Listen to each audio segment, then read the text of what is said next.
Namaskar, hi, hello, welcome to our famous YouTube channel Ask in Detail Enriching Knowledge. Friends, today we are starting the video tutorial of distributed computing. Subject name is distributed computing, or we can say distributed systems concept, anything you can call it, but the name is distributed systems. We will see the first unit and the details of the first unit's first point today. Let's start the video. चला सुरुवात करूयात.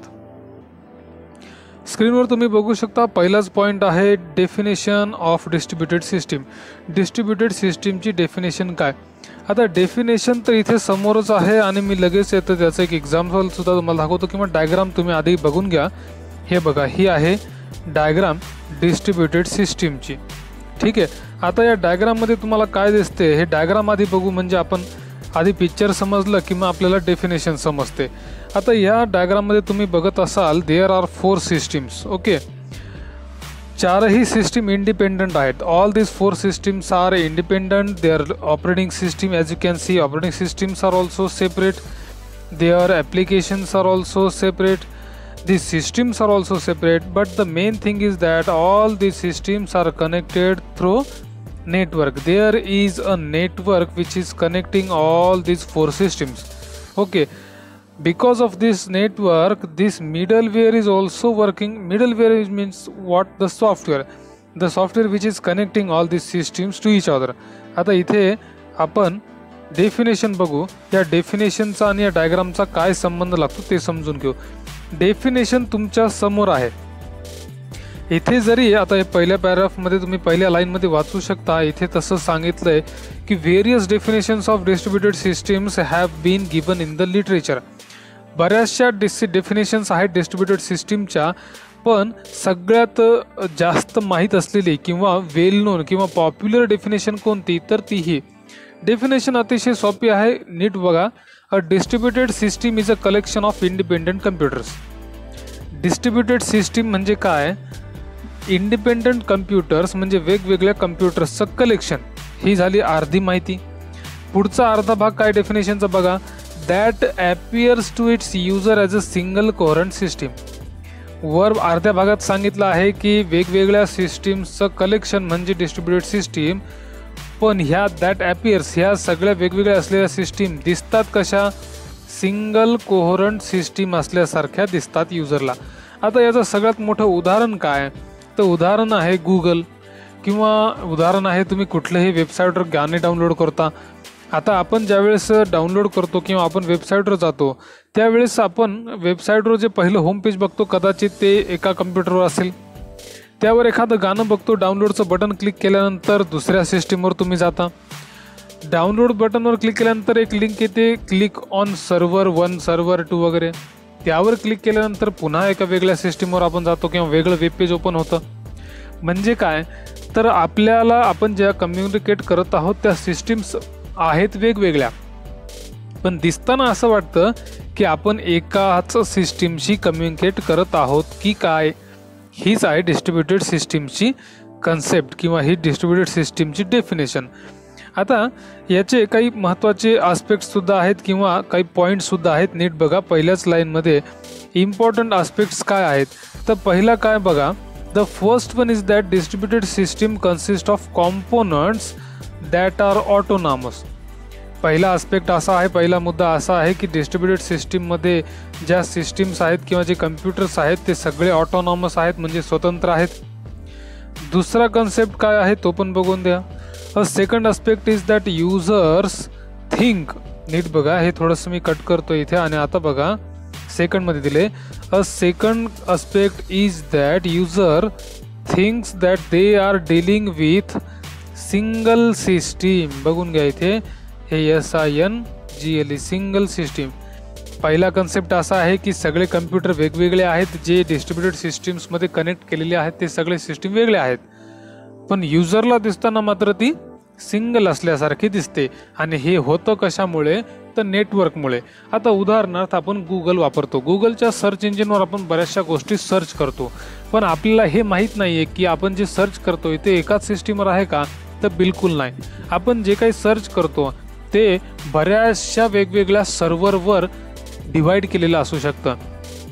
म्हणजे उदाहरणार्थ आपण एखादा picture download करत आहोत तर अर्धा पिक्चर एखाद्या वेगळ्या सिस्टीमवर असू शकतो, अर्धा पिक्चर वेगळ्या सर्व्हरवर असू शकतो. शेवटी गुगलवर दररोज माहिती वाढत असते आणि जगभर जगातल्या प्रत्येक देशात त्यांचे सर्व्हर वाढत आहेत. आणि हे सगळ्यात मोठं उदाहरण आहे डिस्ट्रीब्युटेड सिस्टीमचं. आता तुम्हाला डिस्ट्रीब्युटेड सिस्टीम म्हणजे काय हे बऱ्यापैकी कळलं असेल.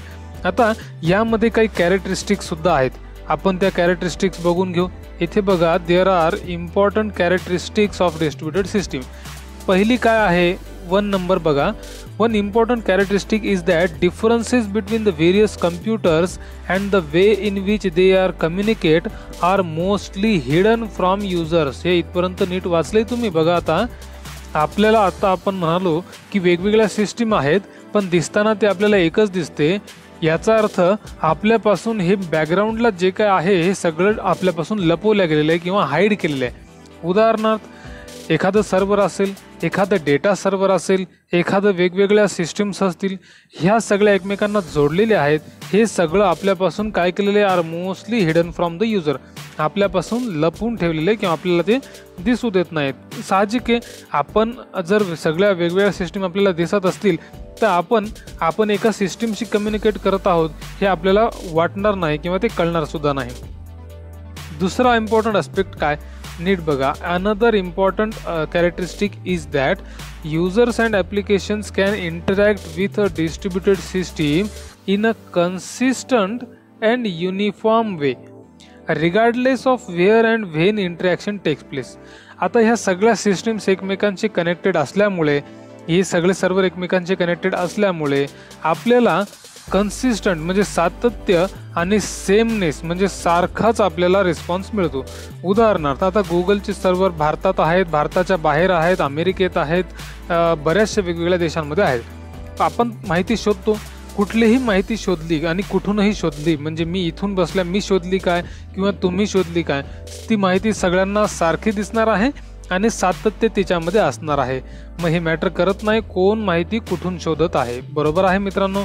तर हे 2 मुद्दे आहेत आणि डिस्ट्रीब्युटेड सिस्टीमचे हे फायदे सुद्धा आहेत. इम्पॉर्टंट कॅरेक्टरिस्टिक्स म्हणजेच स्पेशालिटीज आहेत.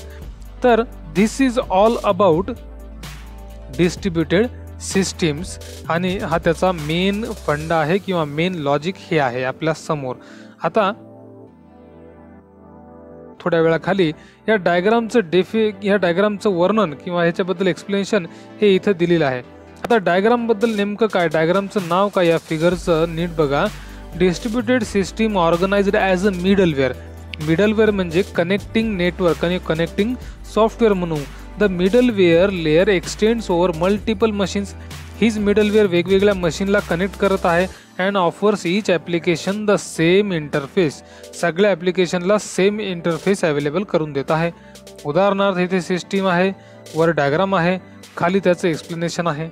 नीट बघून शकता तुम्ही, वाचू शकता की या पहिल्या सिस्टीमवर ॲप्लिकेशन 1 आहे, याच्यावर बी आहे, याच्यावर सी आहे. पण हे सगळे ॲप्लिकेशन असतील किंवा यावर वेगवेगळ्या ऑपरेटिंग सिस्टीम्स असतील, जरी असले तरी हे सेम एन्व्हायरमेंट प्रोव्हाइड करतात कारण हे नेटवर्कशी कनेक्टेड आहेत आणि सेंट्रल मिडलवेअर यामध्ये वापरलं गेलेलं आहे. सेंट्रल मिडलवेअर म्हणजेच सेंट्रल कनेक्टिंग लाईन. उदाहरणार्थ आपण बँकेमध्ये जातो आणि बँकेमध्ये वेगवेगळे कम्प्युटर्स वापरलेले असतात. हे सगळे कम्प्युटर एकमेकांना कनेक्टेड असतात. कुठल्याही कम्प्युटरवर तुम्ही गेलात तर तुम्हाला कोणतीही सर्व्हिस तिथे अवेलेबल असते किंवा सर्व सर्व्हिस तिथे अवेलेबल असतात. तर हे एक बेस्ट एक्झाम्पल आहे ह्या डिस्ट्रीब्युटेड सिस्टीमचं किंवा आपण म्हणू मिडलवेअरचं. तर हा होता आपला पहिला मुद्दा, पहिल्या युनिटचा पहिला पॉईंट. क्लिअर आहे. काही अडचण असल्यास तुम्ही कमेंट बॉक्समध्ये कमेंट करा, जास्तीत जास्त शेअर करा, लाईक करा, सबस्क्राईब करा, बेल बटन दाबायला विसरू नका. धन्यवाद. बाय.